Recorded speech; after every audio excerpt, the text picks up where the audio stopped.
Hello Year 4. I thought you might like to see what I had for lunch today.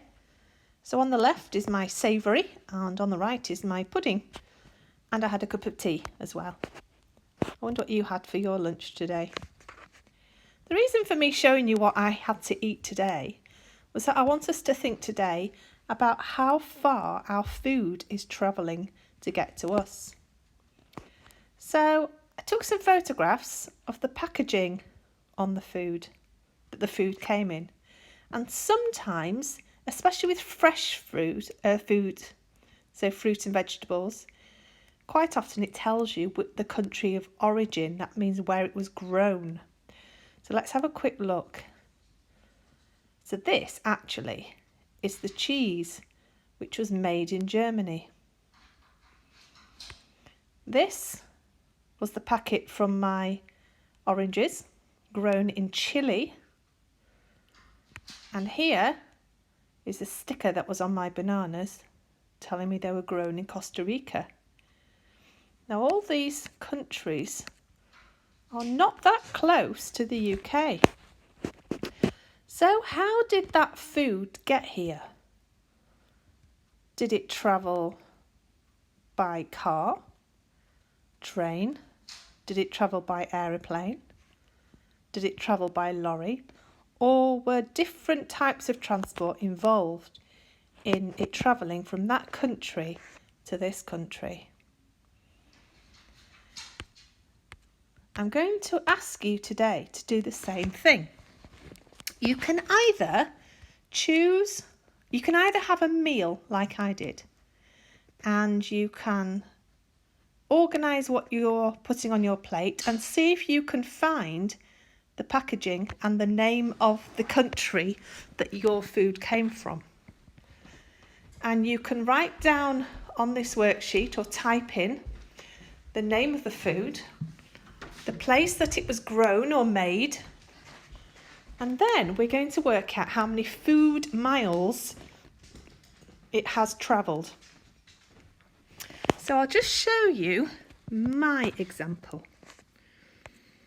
So this is my example. So the things that I had on my plate for my lunch today, as you can see, my crisps and my crackers and butter were made in the UK. So they haven't really travelled any food miles. My tomato was from the Netherlands, 221 miles away. My cheese came from Germany, 578 miles away. My orange from Morocco, just over 1,000 miles away. But then towards the bottom you can see that a lot of my other foods and my tea have come from a really long distance. And when I added it all together, I could not believe that my food miles just for my lunch today are 29,081 miles.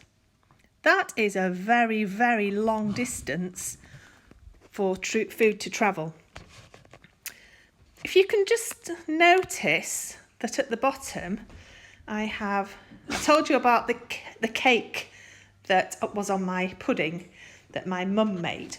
Well, I was thinking about what was inside the cake ingredient. So in the cake was ginger and sugar, both countries with a lot of miles from here.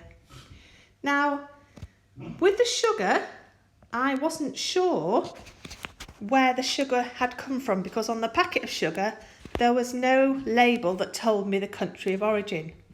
But there is a very good website called foodmiles.com. And if you don't have a label on a packet, or you can't find it, or you're just interested to know where your food has come from, you can go to foodmiles.com. I'll just show you the website now. And on this website, there's a little introduction page telling you about how far food has travelled before it gets to us. And on the right hand side, we're all in the UK at the moment, so we'll leave the top tab as it is. But then, for example, for my my tomatoes, which came from, they came from the Netherlands, I think. I'll just show you as an example. You just come down the list until you find the country that you're looking for. And you type in what it is that you're looking for. And you submit that. And it tells you how many miles your food has travelled. Now, if, like with my cup of tea, I wasn't quite sure which country the tea had been grown in, you can click on the food miles question mark tab and go down to the bottom, and there's a huge alphabetical list of foods, and you just need to look for the one you want, tea, and it gives me here the most likely place in the world that tea is grown.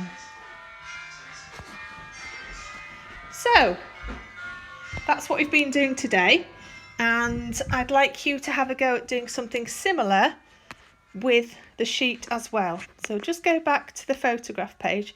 So that's my example, and I'd like you to fill in one as well.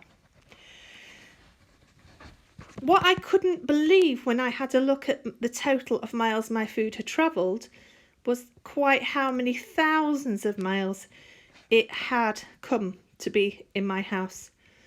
And just out of interest, I googled how far it is to travel around the whole world. So if I set off from my house now and went walking, I can't walk across the sea, but if I was able to do that and went all the way around the world back to my house again, I would have walked roughly 25,000 miles. So my food has travelled more than once around the whole world. And what we need to think about while we're doing this today is the impact, the human impact that we're making on the planet by having all these foods from different parts of the world. What we should be doing is trying to have as many things as we can that are grown in the United Kingdom, or at least in Europe. But as you can see from my list, Chile, Costa Rica, India and China and Morocco are places that aren't anywhere near our country. So just a little task for you to do today, and I hope you enjoy doing this and showing us how many food miles your food has travelled. Good luck with that, Year 4. Thank you.